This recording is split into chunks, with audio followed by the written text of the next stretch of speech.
Ils sont 4 en cuisine. 4 candidats au piano pour un exercice imposé. Un quasi de veau, ses abats et d'anciens légumes. Dénominateur commun pour chacun, faire honneur à la cuisine toujours d'actualité du grand maître Auguste Escoffier. Né en 1848, mort en 1935, celui que l'on nomme le roi des cuisiniers, le cuisinier des rois, a rationalisé et codifié la cuisine moderne, brigade, diplôme, service, menu ou guide culinaire de référence. Je me retrouvais à Manille, où il y a beaucoup d'écoles de cuisine pour le personnel qui va être mis sur les bateaux. Et là, j'ai découvert des chefs français, des chefs autrichiens, des chefs allemands, des chefs italiens, des chefs anglais, et qui avaient dans leur langue le livre d'Escoffier. Et ils étaient fiers de me le montrer, comme quoi ils continuent à apprendre à l'étranger avec le livre d'Escoffier. Sous le nez attentif de leurs aînés, les 4 candidats s'activent.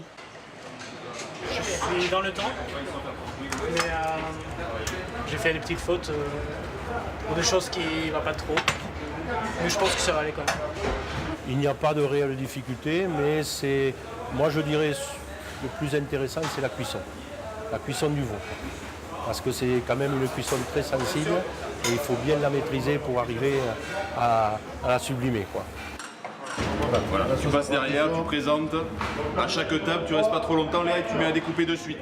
En salle, pour la dégustation, un jury trié sur le volet note les plats. Le jus, il manque une petite garniture. Il manque la sucrine, voilà, la petite sucrine braisée. Voilà. On va goûter maintenant. Alors, voilà.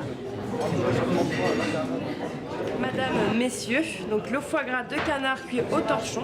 Côté salle, Stéphanie Mateus relève seule le défi du service à la française. La jeune fille, originaire de Brive, sera notée sur une dizaine de critères. Du service à la découpe. La profession qu'elle rêve d'embrasser attire bien moins aujourd'hui. Notre profession souffre de reconnaissance, si je peux dire, par rapport à la cuisine, qui, c'est vrai, est beaucoup plus créative, si je puis dire. Figues rôties et compotées d'oignons. Et c'est pour ça qu'on fait des concours aujourd'hui, c'est pour donner envie aux jeunes qui sortent de cette image de porteurs d'assiettes et qui se disent derrière on a autre chose. Même si ce n'est pas forcément de la technicité, mais c'est de connaître un produit, de savoir le foie gras, comment c'est fait, d'où ça vient. Il y a plein de choses. C'est un métier où si on n'est pas curieux, il ne faut pas le faire. En deuxième année de BTS, art de la table et du service ici à Souillac, la jeune serveuse revient après un stage réalisé à l'Aïol chez Brasse, 3 étoiles au Michelin. Je rêve de partir, de voyager, d'aller voir du pays, d'aller en Australie, Angleterre, États-Unis. Toujours dans des restaurants gastronomiques, parce que Brasse m'a fait aimer le gastro. Donc voilà de quoi je rêve de partir. Stéphanie ira en finale le 13 janvier prochain à La Rochelle, accompagnée par un autre élève de ce lycée. Le premier candidat, c'est Julien, qui remporte le lancer. Ce concours, quand même, il ouvre des portes, puisque voilà, cette association, elle est assez importante en France, et donc d'avoir cette reconnaissance, ça permet de connaître du monde.